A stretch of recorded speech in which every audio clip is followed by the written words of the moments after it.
সন্ধ্যায় বানিয়ে নিয়েছি দোকানের মতো চিকেন চাউমিন। থাকুন কিভাবে তৈরি করেছি এই সুস্বাদু চিকেন চাউমিন। চিকেনটাকে এবার মেখে নেব। দিয়ে দিচ্ছি কর্নফ্লাওয়ার, 1 চামচ চালের গুঁড়া, সাথে দিয়ে দিব ডিম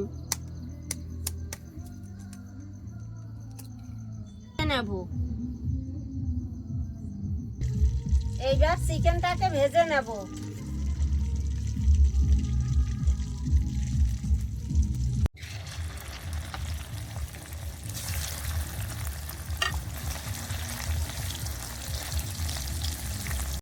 এবার তুলে নেব। দুটো ডিমকে ভেজে নেব।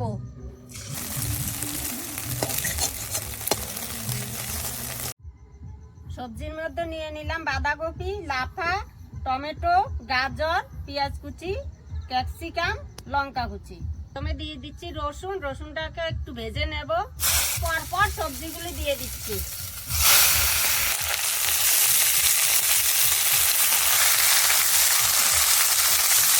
লবণ। সবজিটা ভাজা হয়ে গেছে, এবার সেদ্ধ করা চাউমিনটা দিয়ে দেব। যে রাখা চিকেন আর ডিমটা দিয়ে দেব।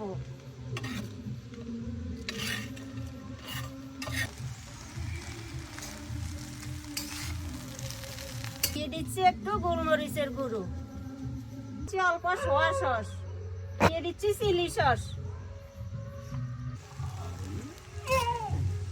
চিকেন চাউমিন হয়ে গেছে, এবার তুলে নিচ্ছি। বন্ধুরা দেখুন কত সুন্দর হয়েছে কালারটা।